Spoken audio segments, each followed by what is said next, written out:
Welcome to How to Decorate from Ballard Designs, a weekly podcast all about the trials and triumphs of decorating and redecorating your home. I'm Caroline. I'm on the marketing team. And I'm Taryn, and I'm a product designer. I'm Liz. I head up the creative team. We're your hosts. Join the expert team at Ballard Designs for tips, tricks, and tales from interior designers, stylists, and other talents in the design world. Plus, we'll answer your decorating dilemmas at the end of each episode. We love answering your questions, so don't forget to email us at podcast@ballarddesigns.net.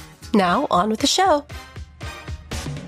All right, I'm excited to introduce our guest today, San Francisco interior designer Palmer Weiss. Originally from Charleston, South Carolina, Palmer opened her interior design firm in 2002, has been bringing traditional interiors with a modern twist to clients all over the country. You've seen her work in your favorite magazines like House Beautiful, Elle Decor, Architectural Digest, and Veranda, and you'll know her work by how gracefully she layers pattern and color and the sophistication she brings to every project. Palmer, welcome to the show. Thank you so much. I'm thrilled to be here. I adore your work. I've been such an admirer for so long, and so I'm so excited to pick your brain and chat with you and finally get to share your work with all of our listeners as well. Thank you. I'm excited to hopefully impart some knowledge. We'll see. The thing that I love about your work really is how you use color, because you almost treat color like a neutral. It's woven into everything, and yet the overall effect is so subtle and sophisticated and elegant. It never feels like in your face Or and over the top. Yes, it's very just graceful, and I think that's something very unique to your work. And I think that our listeners will really enjoy getting to hear your perspective about color and pattern. So that's kind of where I wanted to focus the conversation as much as possible. But, we do go on some tangents here, so that's okay too.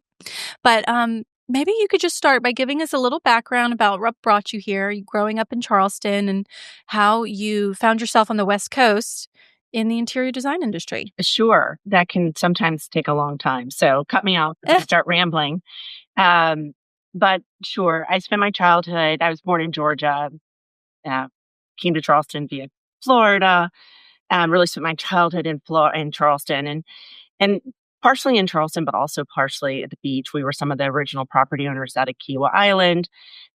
So my childhood was very much, it was a little bit Prince of Tides, smell of pluff mud and playing on the beach. The water and the ocean was my playground and my backyard. And that was very important to me. The quality of light in South Carolina on the coast is really something that's just hard to describe unless you've been there and felt it.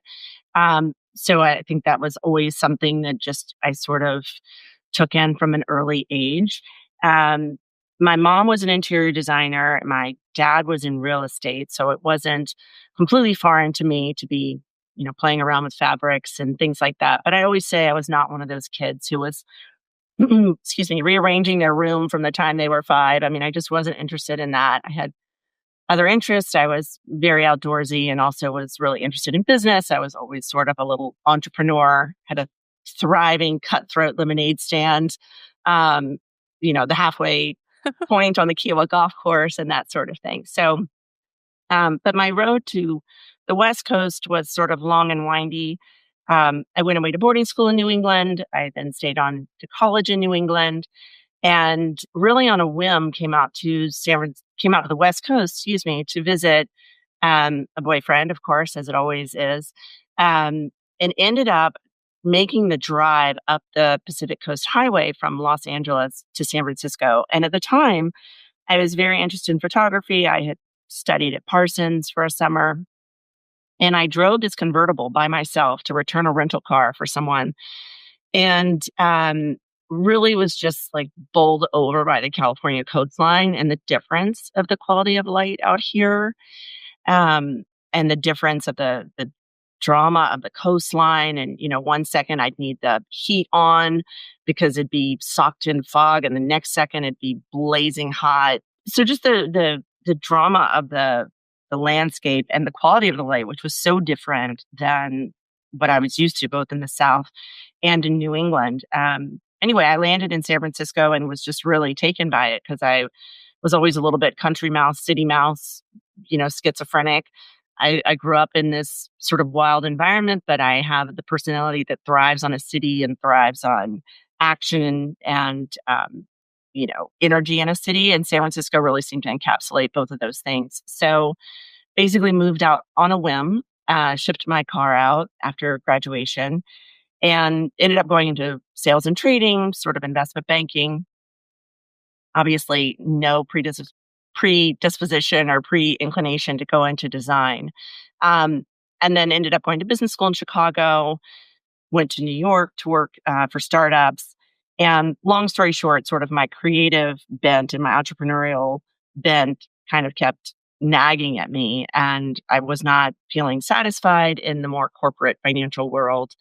And was really searching for something that would sort of help me marry my different interests, which were both creative, but also, business.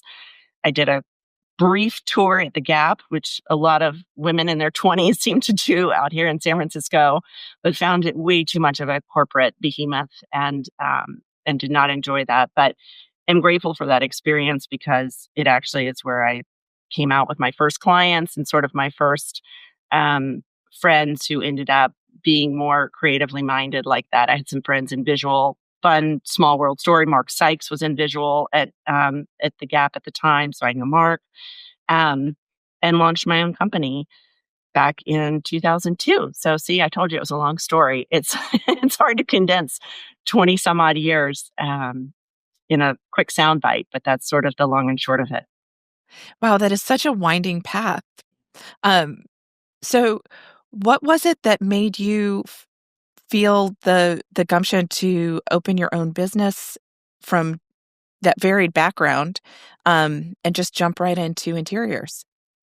I left out about 15 steps. And in all of that, I kept having false starts at different career paths. And I wasn't just trying new companies, I was trying new industries and new careers. So, I worked in sales and trading. I worked for online, worked for an internet consultancy. I worked for a startup. I worked for a fashion brand. I started my own handbag company. And I think I basically had just so kind of had it at that point. I feel like I had sort of taken every reasonable step to find a safer career path. And I think that gave me just the gumption to say, you know what, I have this hunch that this could work for me. And I've tried enough other things and know that they've ultimately not left me satisfied. So I'm comfortable taking a leap. And it's funny, it did coincide with the time that I met my husband, but he would not mind me saying this. He was hardly a sugar daddy. He was a resident here. He made less than, school, I don't even know what to say. He made no money. So we were living in a basement apartment and I walked away from my salaried job to start my firm. And very glad I did. I'm a big believer in if you have enough resources, or stability where you can afford to take a leap and not end up on the streets, I highly recommend it because that's really the only way that you were able to, to find what it is that you truly want to do with your life. Well, it's a bold move and it's surely paid off. Your work is just so fantastic. Well, I want to jump just right into your use of color and pattern because, again, just looking at your work, there were so few times where you used like an oatmeal colored sofa or a piece of upholstery. And I loved that because they were still very subtle, very timeless. The rooms felt very, again, graceful. I just keep coming back to that word and elegant. And it wasn't like an in-your-face color, but there was green sofas, blue, bold, Peter Dunham purples and plums. And so I would love for you to just kind of start about how you see color within the space. And then we can kind of go into, the hierarchy of patterns that and colors you're using and kind of the details. But yeah, how do you see color? Like, what is your overall thought process? Mm-hmm. It's funny. I was a little bit hesitant when I heard the theme of this, talking about color, because I think sometimes for me, it's like talking about how you breathe. a little bit. It's very hard to describe if somebody were to say like, how is your heart beating? Or how is that breath coming in and out of you? And that could be maybe an obnoxious or not so helpful answer to somebody who's trying to learn about color, because it is, for me, just something that feels very intuitive. And I feel, I don't know, certain things make me happy and certain things make me sad. I mean, we have a saying in here called sad jacket. My daughter, when she was little, used to have this jacket that she'd put on inside out. And it was like this gray, furry jacket. And she called it her sad jacket if she felt sad. And so, which fortunately wasn't very often. She's actually a really That's happy adorable. person. But when we see color, when I see things, I mean, I'm a very kind of emotionally attuned designer. And if I see something like oatmeal makes me sad, I just don't know how else to say it. It just is like sad to me. And so, color really makes me feel alive and makes me feel excited and engaged. And I always say I'm sort of a pan colorist. I really like all colors. I love all tones of colors. And when I'm talking to potentially new clients, I say, look, I mean, we can dial the color up or down.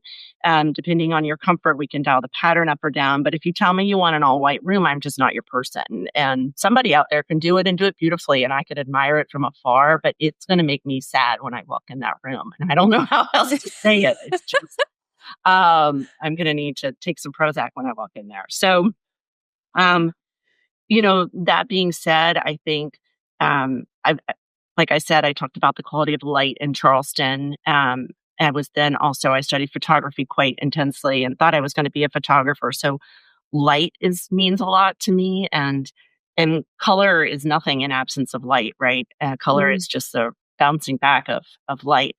And so I think about color in terms of the quality of light and the quality of light that I want to feel in a room, I think, as much as I feel about just, I want a green room or I want a blue room or something.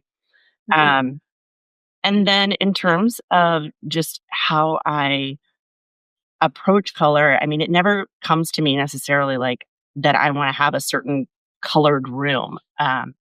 Rooms kind of present themselves and make you decide what they want to be based on a lot of different factors. I mean, not the least of which is the client's inclination for colors that they like.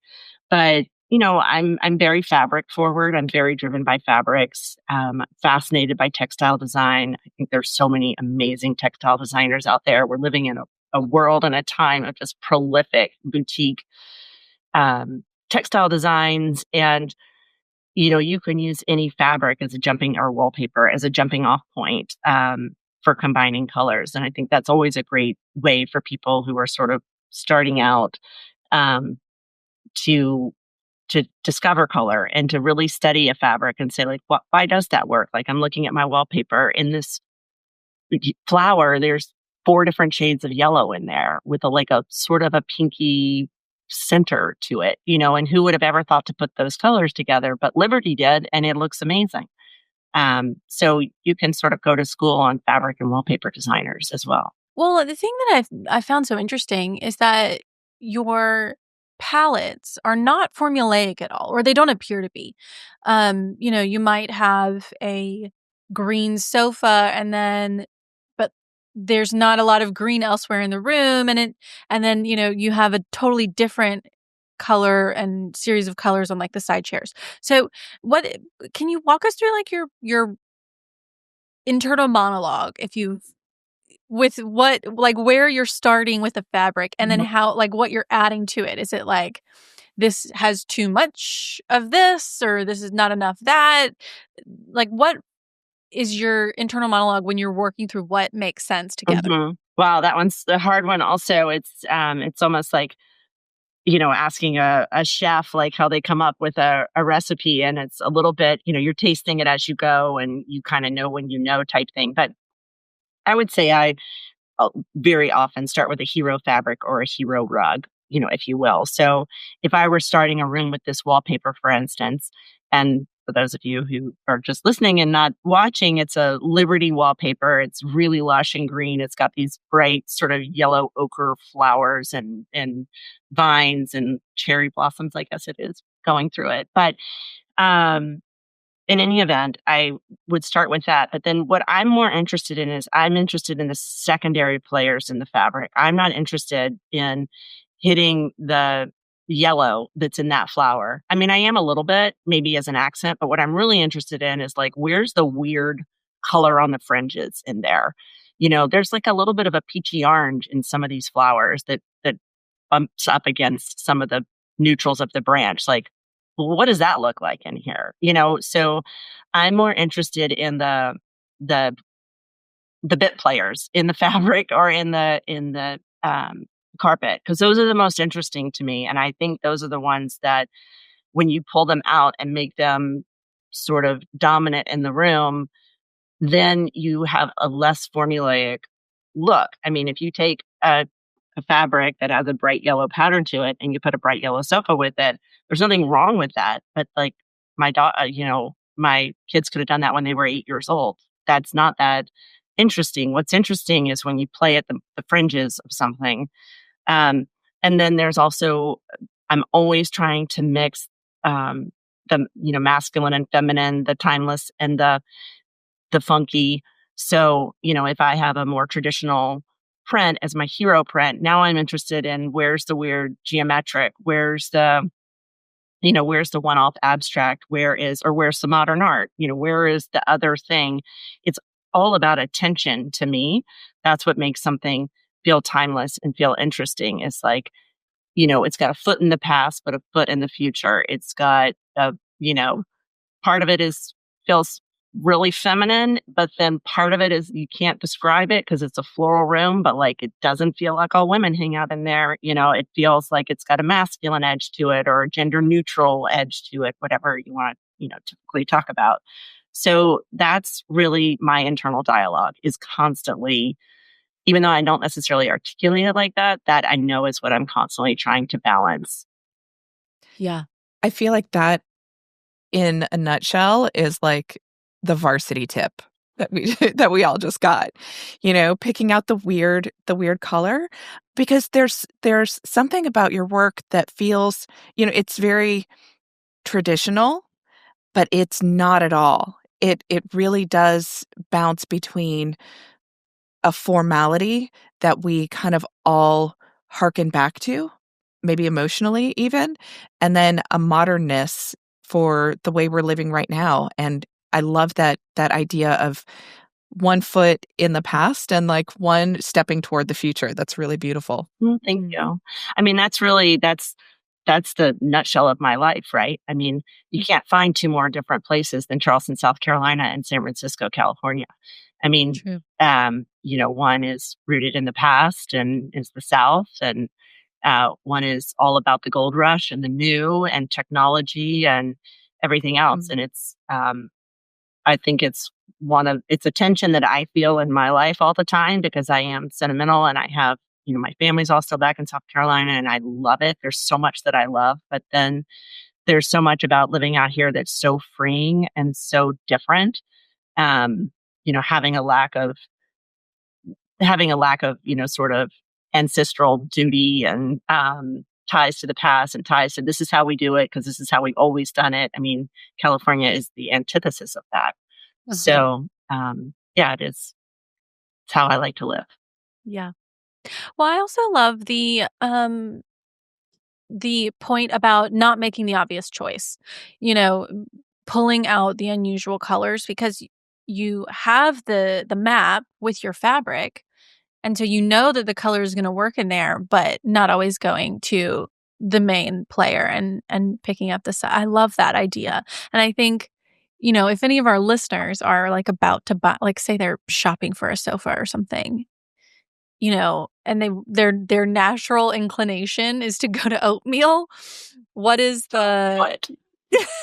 Sorry if that's your number one seller, but don't do it. Well, I think, people go to it because it feels safe and they're making a big purchase and they want to pick something that is going to have longevity. But to that point, what are some things that you find have the same longevity as, say, an oatmeal sofa, but has a little bit more personality and would fit into your aesthetic? Yep. Like, are there fabrics or colors you go back to time and again? I mean, I'm very partial to green. I love green. But again, I think also it's dangerous to say a color because there are approximately 8,000 shades of green. And so that's another thing I like to play with is you'll notice in my work, I use very few primary colors. I would say there's very few. I always have a hard time on 4th of July Instagram posts because I don't do red, white, and blue. I might do pink and baby blue or, fuchsia and purple or something, some tangent things on the color wheel, but I'm not a big primary color person, just personally. And I think that's a mistake people make too, is I think they think primary colors are easier to work with. And I wholeheartedly disagree. But so in terms of a recommendation, I mean, I had a sofa that was in an Oscar de la Renta floral that I had for 15 years. I had it when my kids were babies. And I mean, it was a gorgeous sofa. It did have a little bit of an oatmeal background, but big floral pattern on it. And it lasted through, baby spit ups and, kids jumping on it and everything else. It was so durable and it had so many amazing colors in it. So I am a big fan of a patterned sofa because I think that that's actually it's definitely more durable in terms of how it shows its wear and tear, but it's also longer lasting. You can then swap out pillows, you can swap out extra chairs or whatever, and you have a totally fresh look. Whereas with an oatmeal sofa, I mean, you have to change everything to make it look different. So I think if a big bold pattern is a little bit much for your liking, I love a ticking. I think a small ticking in a, brown and white, blue and white, any kind of color is really nice. It has very much like a haberdashery kind of feel to it. And I think I'm a big fan of those. Turns out I don't like wide stripes. I don't know why. You could also do a petite print, something if you can't do with like a big, bold pattern. If you did a petite print that has, 3 or 4 colors that you love in it, I actually maintain that is going to give you more options down the line than an oatmeal sofa is. Well, I guess if you have pattern on your sofa, then you always have a focal point. Whereas if you've got an oatmeal sofa, which, so many of us do, and that you can make it work as well. But like you're always gonna have to create the focal point because it's not enough on its own. Exactly. Do you ever find your clients being nervous at all? Or are they usually like, I've got Palmer, like she's gonna figure this out for me. That's why I've got you. I mean, I have clients all along the spectrum in terms of color. I mean, definitely I've either talked them out of hiring me or they've run and screaming in the other direction if they wanted an all white house. But I definitely have clients who are much more restrained with their comfort with color than I am. And that is a fun challenge for me also, because that's not my natural spot to go. So one of my favorite projects, it's on my website, Beautiful Home in Ross. And the clients were very subdued in their taste, in their appetite for color.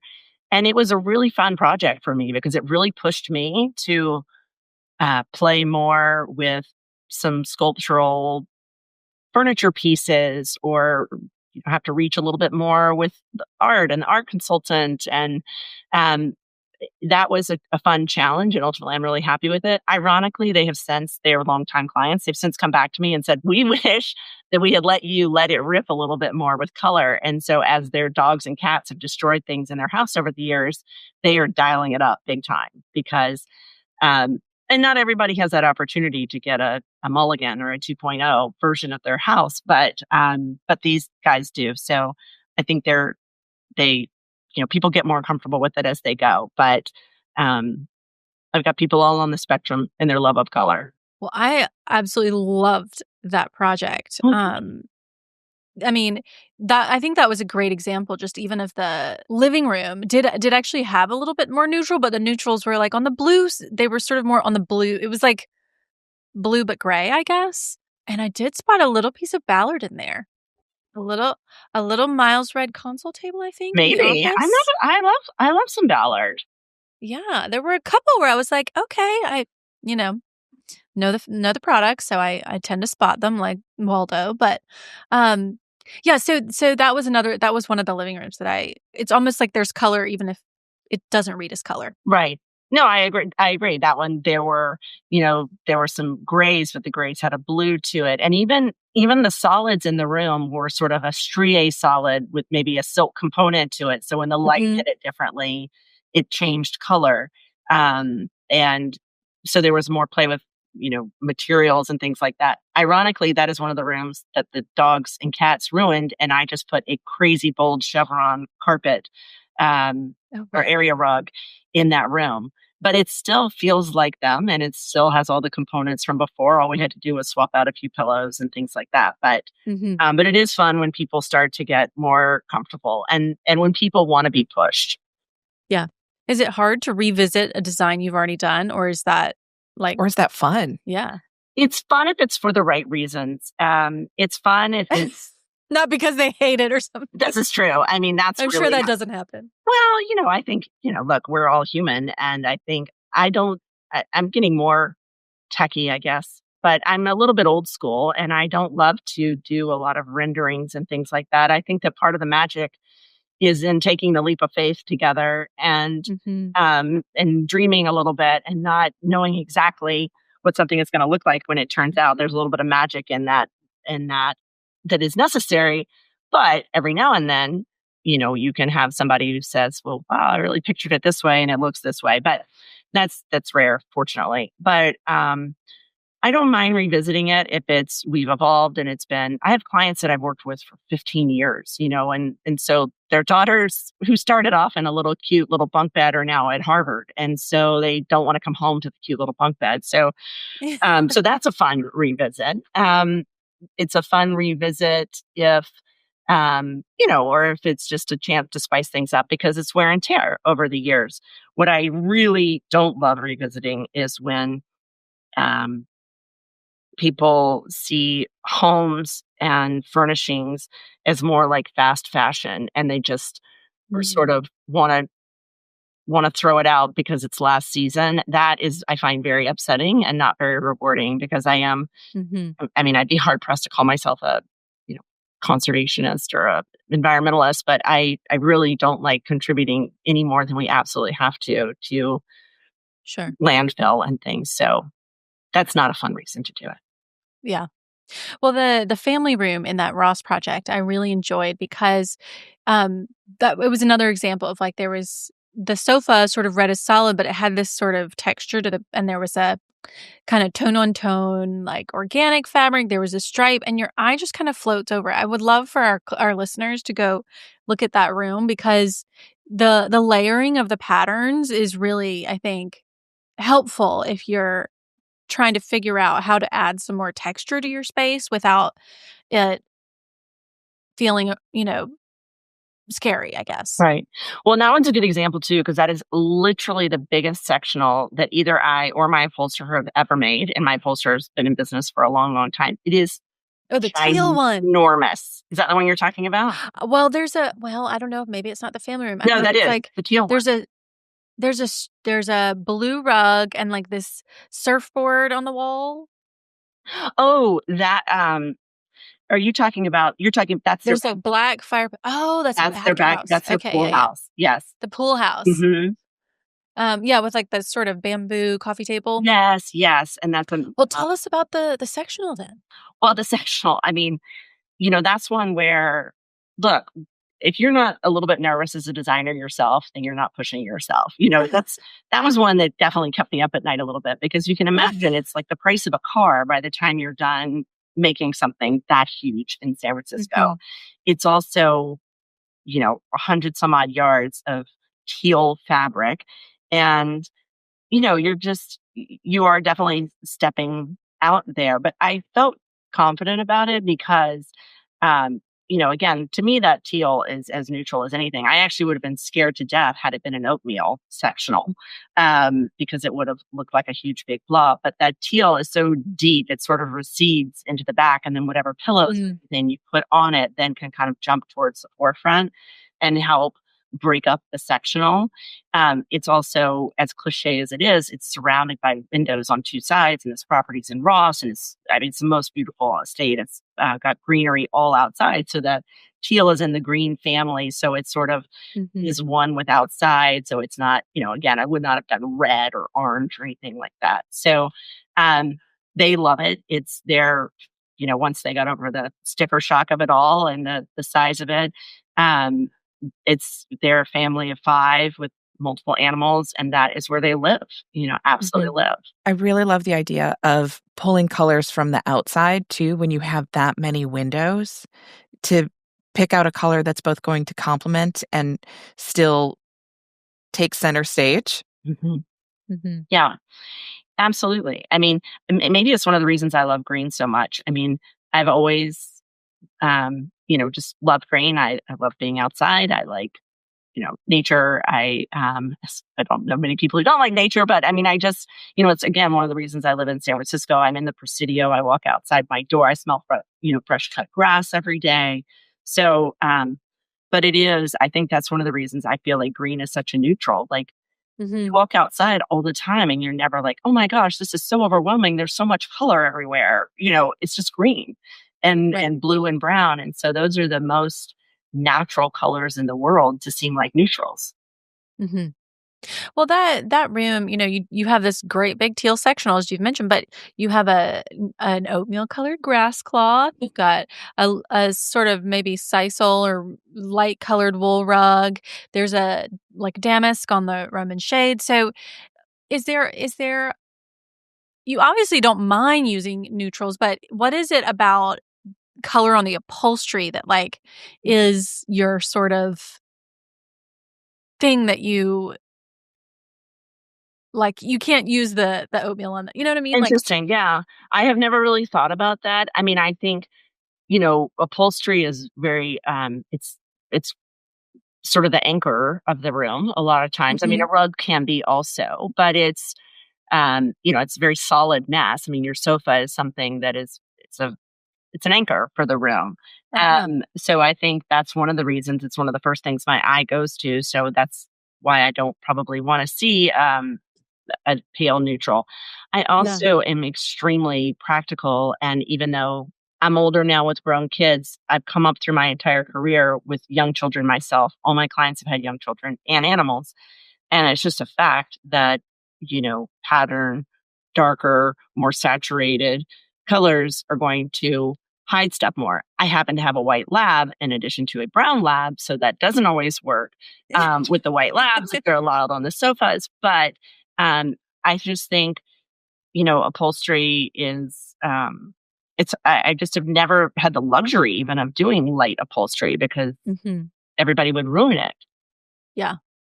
Well, it's funny. I've always thought about like using a bold color pattern on a bed because in the bedroom, like your eye has to go to the bed, right? Like that's your focal point. But I guess it's never occurred to me that the sofa is too, but like, duh, I don't know. It's just sort of a light bulb moment saying that. But yeah, like your sofa should be the focal point of your living room. But somewhere along the way, I think we all sort of maybe like there's this myth that it should be neutral. I don't know. But I love using your work as a reason why not to do that and to push ourselves a little. Yes, if I can inspire you to do a colored sofa, then this will have been a successful podcast. Yes, definitely.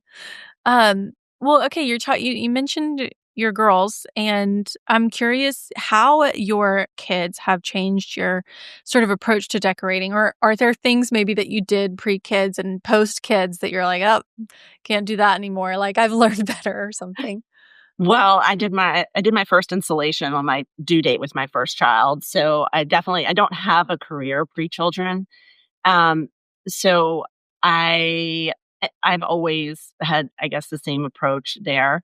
I think I'm a lot more comfortable with imperfection than a lot of, homeowners are, particularly, I think, West Coast people who don't come from sort of historic towns. I mean, Charleston is known for its patina on everything, crumbling buildings. I have my dining room table because my mom's chandelier fell on it one time when people were working there and it has dings in it. So I took it and it was great. And now it's got a skirt over it. And, I don't want to live in a beat up house, but at the same time, I'm just a lot more comfortable with the imperfections in life. Mhm. And I think if children can teach you anything, it is that, you're going to live with some imperfections in your It's life. futile to fight it. Yes, it is. And so that's always been a consideration for me. Mhm.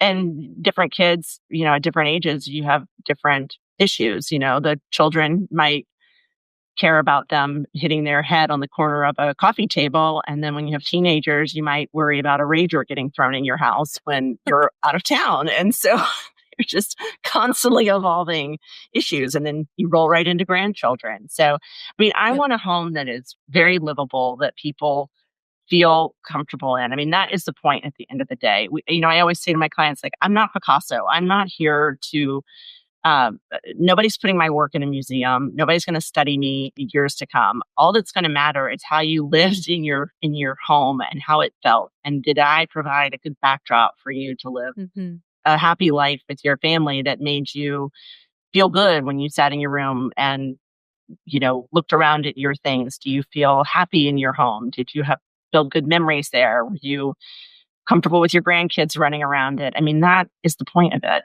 at the end of the day. Mhm. Yeah. We studied you. Yeah. It's true. You put a post up on Instagram of 13 rooms in 13 years, and it was the most remarkable thing that I've seen because really the work from 13 years ago is just as fresh as the work from today. Um, and what are some things that we can think about in kind of creating that type of longevity and everlasting beauty in our own homes? Oh, thank you. That was a fun post to do. In fact, I almost had to lie because some of the ones I wanted to use were like 18 years old. But I didn't feel like going, I'm too tired to go 18 years. But I think, my work always incorporates using antiques, and antiques never go out of style. Hence they're back, from 18th, 19th century, 18th century. Um, I think never succumbing too much to one craze, whether it's the mid-century modern. Sure, you can always have a mid-century modern piece, but if you go soup to nuts on mid-century modern, that one could come and go. But I think antiques are going to stand the test of time always, obviously, and a mix of them. So I would always incorporate antiques. I think you'll notice probably, I don't do a lot of really modern prints. All of my prints that I use are based on some historical print. Even the prints that come out today, whether it's like I'm good friends with Leah O'Connell or any of these people who are doing prints, I worship Pierre Frey prints. Almost all of them, if you go and Google search anything, you can go and find a historical document that they reference. In art, in fabric, there is no original idea. And I don't mean any, obviously, those are two of my favorite fabric designers, and they're doing fresh, great stuff all the time. But there is some nod to history in everything that those fabric lines produce. And so, you'll never see me doing like ombre curtains or some wild modern geometric prints. So I would say using more historical based prints, or even, an animal print, which has stood the test of time. If you can find a picture that has something that references what you're doing 100 years ago, then you're good to go. And classic shapes. And I think proportion also is huge. And classic lines of upholstery. I've never been one to do a rounded sofa. No disrespect. I'm sure people have done them and they've looked fabulous, but those were kind of in vogue in the 70s, and maybe they're back now and maybe they'll go out again. But I've never seen, an English arm sofa go out of style ever. So I think, using some of those classic pieces, and then, again, because you don't want things to feel staid, I think you can always dial up the funky factor with one-off pieces or art or lamps or lampshades. I definitely I tend to use a bit more modern lighting a lot of the time. I think that's always one of my levers I like to pull when I want to keep things in this century. So I hope that helps. No, that totally helps. And that's a great tip to like throw in a little piece of modern jewelry with the lighting. Because that's what we would do with our outfits. Exactly. Right? Exactly. Yeah. Yeah, and that's such a great tip about the patterns too, because you do use so much pattern mixed in with all of these really beautiful colors. But yeah, nothing ever feels old. It all still feels traditional, fresh, modern, while feeling very accessible and timeless. Well, thank you. I think your own house was on your website, and I loved seeing that.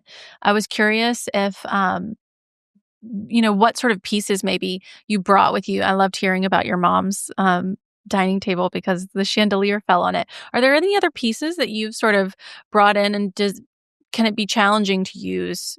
I guess things that your clients may already have and how to reimagine them.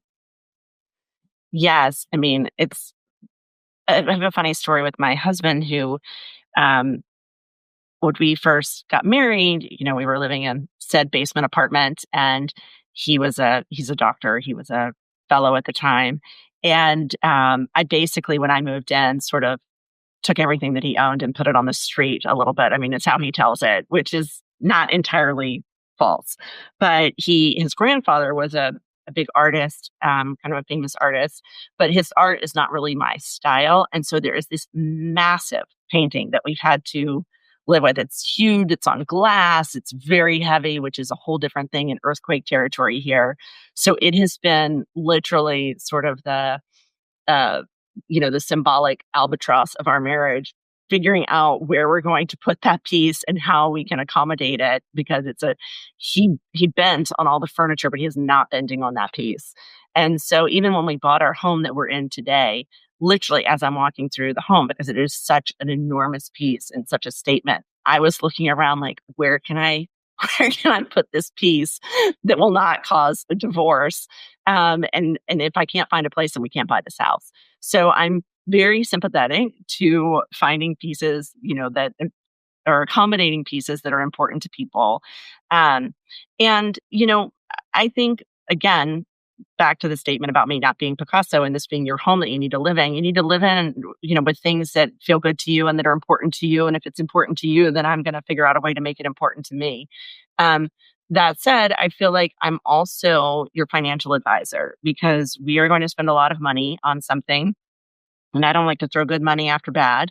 And so if it's just that you have a piece that doesn't really mean anything to you, but you own it, and, your mother-in-law is going to be mad if you don't use it or something like that, but it's going to destroy this room or cause me to make sacrifices in my design to accommodate it in this room, and let's say you're going to spend, $60,000 to save something that costs $2,000, that is very poor financial decision making. So I do, really try to help people think through things that way as well, because as much as your home is a personal and emotional investment, it is very much a financial investment. And I feel like it's my duty to tell you when you're making bad choices. That makes sense. I Then you can throw me under the bus with your mother-in-law.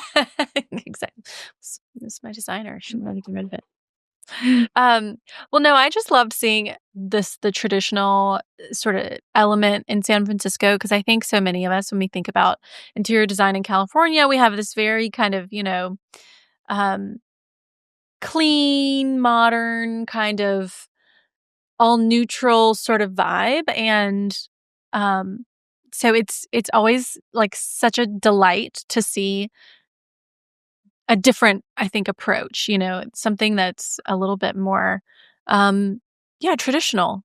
And even the project that you did out in, let's see, I want to say that it was, Petaluma. Oh, Petaluma, yes. I thought that was an interesting project because the bones of the house were a little bit more on the modern side with the, steel windows and the black and white, but then the interior design was so traditional. Would you tell our listeners about that project a little bit? Sure. Because you've got a raspberry sort of plum kitchen, lots of sort of English cottage.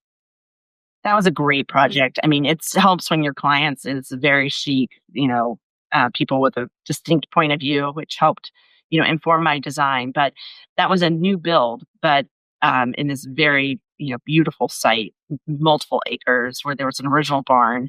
And there's a whole movement out here in, wine country called barnitecture, which can be great when it's done right and can be very cliche when it's done wrong, and also is just a little bit played. And so, it was a little bit of a starting point for how we were doing this, but the architect, Charlie Barnett, did such an amazing job of citing this as sort of more of a compound. And so I don't know how much you can tell from the website photos, but you sort of drive in and you're greeted by this massive barn, but then you go through this other courtyard before you actually wander into the home. So it's this very sort of, it feels old worldy just in the way that you approach the home. It's not just drive up to the front door and walk in the front door. It's sort of this evolved European feel where maybe people know how to slither their way through the courtyard and find the entrance to the home. But the house was based on a more modern, um, aesthetic, modern barn, but with the steel windows. But then again, with the yin and the yang, more of the reclaimed barnwood look to the exterior, even though it's not reclaimed. And one of the things that I would like to say had a big hand in is what was very important to me was adding finishes and details to the interior, because you take a more modern barnitecture interior that has the steel windows and you put sheetrock on the walls and it feels very modern. You put beadboard or shiplap on the walls or on the ceilings, and now it feels like, did we find this old space and then come and refurbish it and put steel windows in, or what happened? Like, how did this go down?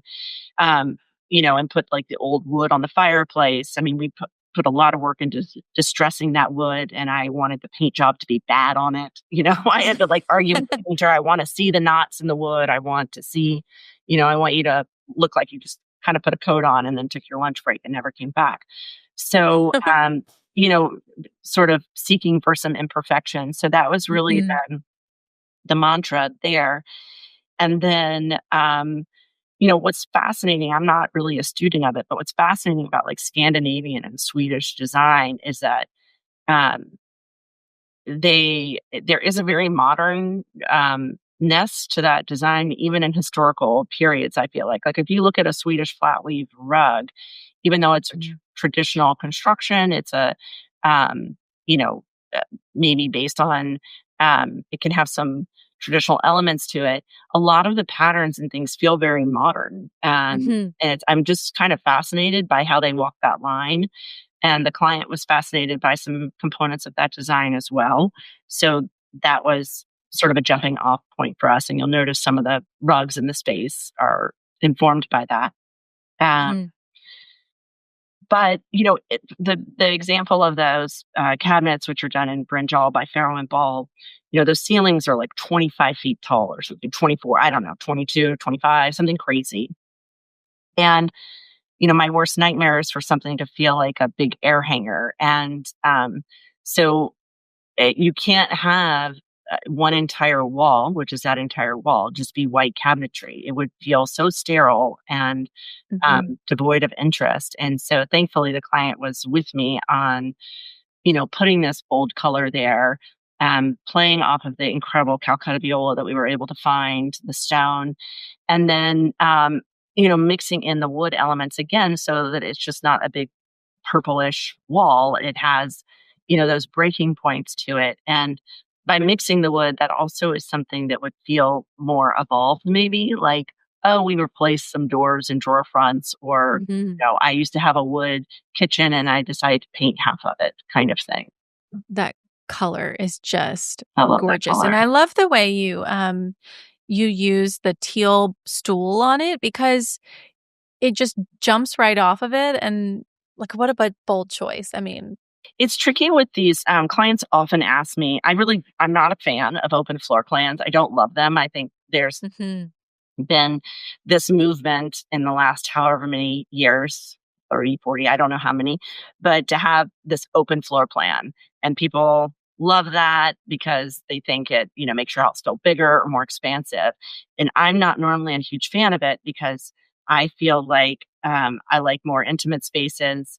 Um, if you have an open floor plan, sure, you can talk to your friend who's sitting on the sofa while you're cooking, but now you've also just made this room mean that only one group of people can be doing one thing at any given time because, somebody can't be watching television and somebody else cooking and talking to their friend and somebody else sitting at the dining room table. So, but in any event, in this particular house, it obviously made sense for a variety of reasons. But one of the reasons I also don't love open floor plans is I can't stand to be limited by color palette. I want to use multiple colors in a house. I don't want 3 rooms to have the same color palette. But then clients get very twitchy about, well, how are you going to use that color here and then a different color in my living room? And is it going to be crazy? And so there's this concept of like pulling a thread, through the spaces. And so that teal shows up, in multiple places, subtle or not subtle. And so does that sort of rich wine color. Yeah, they both show up in the family room. And I feel like you did such a fantastic job. That room is enormous. And I love the way that you broke that room up with rugs. So you have a really giant rug that's holding, the chairs, coffee table, and sectional. And then there's a wide runner that runs behind the sectional and creates a whole other use of the space where there's a console as a desk and another seating area. How did you work through that type of floor plan? Well, in a TV room, it gets pretty practical because bigger is not always better in a TV room because unless you have a full in-home theater, you don't want to be 20 feet away from your television.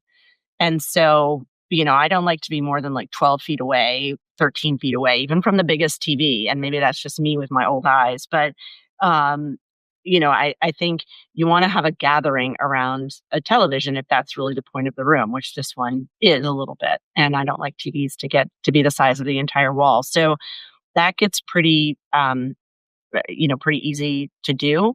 I do love the concept of a multi-purpose room also, particularly this is a family with children. Yes, they watch television, but they also do other things. So the back half of the room serves as a game room, a puzzle. You can do puzzles back there. You could, sit and work on your laptop if you needed to, etc. So I like, if a room is going to be that big, I'd love to make it for something other than just solely television watching, particularly for these people who do a lot of other things. But to your point, the rug is a great way to delineate that because you want to create interest in clearly marked areas, but you still need the room to feel cohesive. And so I love a cozy rug underfoot, if it's near where the sectional is, but I'm a huge fan of antique carpets for a variety of reasons. I love the way they look. They're very durable, actually, because, they've made it this long. They're going to make it another couple hundred years. So I think that's a fun way to mix the two rooms. And I don't know that I would do it with just a regularly patterned rug. I'd probably, the antique, your brain sort of already understands like, oh, this is different. This has a right to be different because this is an antique and not a new rug. Before we wrap up, I wanted to ask about window treatments because you approach window treatments in so many different ways. You've got some with very elaborate like cornice boards and fringe, and then in some places you use a very, sort of neutral, coordinating with the wall color, pinch pleat. So I'm curious how your window treatment approach in the room complements sort of like do you take a similar approach to the way you do upholstery because it is a textile, or is there kind of a thought? What's the thought process there, I guess? That's another one that's probably like a little bit, falls into the how do you breathe category. But I will say, as unsexy as it sounds, a lot of my window treatments start with a practical consideration. So if they're going to be motorized, for instance, like, am I hiding stuff? Do I need to hide a motor is it going to project too much off the wall because of the motor? So I need a valance. And then I'm going to roll the window treatment backwards so that it hugs the window and doesn't let any light bleed in. I will do anything not to have a bypass ring on a window treatment because they never work and they jump. So, is the window so heavy that I'm going to have too fat of a rod? And so I don't want to have a rod because I have all sorts of little ticks that way, in terms of like what thickness of brass rod I'll allow have happen. So it definitely starts, sadly, with a lot of practical considerations, but the practical considerations have very big aesthetic ramifications. So it's really important to wrap your head around that before you get too attached to any one design. That being said, it's a little bit like, sometimes I want to dial up the pattern and sometimes I don't, or sometimes I want to swathe the room in the entire, as much of a pattern as somebody will allow me. And so I'm going to put the pattern on the sofa and on the windows and on the walls and the whole thing. And sometimes, I'm not going to be able to. Or for example, I think there's a bedroom in there, which is actually one of my favorite bedrooms, but I was it has like a petite print on the walls, which could feel more feminine, but I wanted to make sure that the room felt more gender neutral. And so then, that's just a whole nother lever you have to pull at the windows in terms of, okay, well, if I want it to feel more gender neutral, then I'm not going to do like a ruffly. I'm not going to do like a flouncy valance. And I'm going to do, a more tailored pinch pleat, and I'm going to have it be pinstripes instead of a floral. So both the style and the fabric that you use can help with that. Do you ever feel like there needs to be a consistency amongst the treatments throughout the house, or is each room its own space and you can dress them according to the room, not the house? Yeah, I do it by the room. I mean, there are only a few things that I try not to have too many like hard no's, but for instance, I probably wouldn't do a house where I did inside mount for some of the Romans and outside mount for others of the Romans. I happen to not like inside mount Romans, and I will, for a variety of reasons, and I will do anything not to use them. Sometimes you don't have a choice, but I'll usually try to come up with another solution, whether it's a cafe curtain or something else, then do that. But no, I think in that regard, every room gets its own treatment. And different rooms have different needs. Some rooms you want to have a sheer up all the time just for a little bit of privacy. Some you need blackout. Some they don't need to move. I mean, I think in the window treatments in that main huge space that we're talking about, the Petaluma project, they are technically non-functioning windows. If I do non-functioning window treatments, I want to make sure that they look like they can function because there's nothing worse than skimpy drapes, but they don't function. So every room dictates its own treatment. Yeah. Well, I hope people can take the time to go look at your portfolio because it is just such a great study in color and pattern, and I learned so much. So, and thank you for chatting with us today. Thank you so much for having me. I really enjoyed it. Can you tell everyone where they can find you, follow you, and see your work?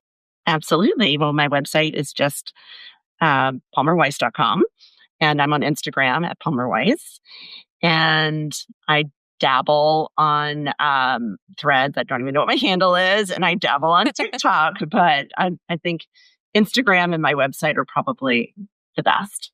You just had something featured in House Beautiful, I want to say, in January. Anything coming up that we need to look out for? Hopefully. We always have a few things in the works, so I can't give anything away right yet, but. All right. Well, we'll follow your Instagram to see any news. Yes. I hope you're going to make a book. Are you going to have a book at some point? Maybe. I hope so. I hope so. I'm going to pre-order. Yeah, thank you. All right. Well, that's our show. And that's our show. You can find all of the show notes on our blog, howtodecorate.com/podcast. To send in a decorating dilemma, email your questions to podcast@ballarddesigns.net so we can help you with your space. And of course, be sure to follow us on social media at Ballard Designs. Don't forget to subscribe wherever you get your podcasts so you never miss an episode. And please leave us a review. We'd love to hear your feedback. Until next time, happy decorating.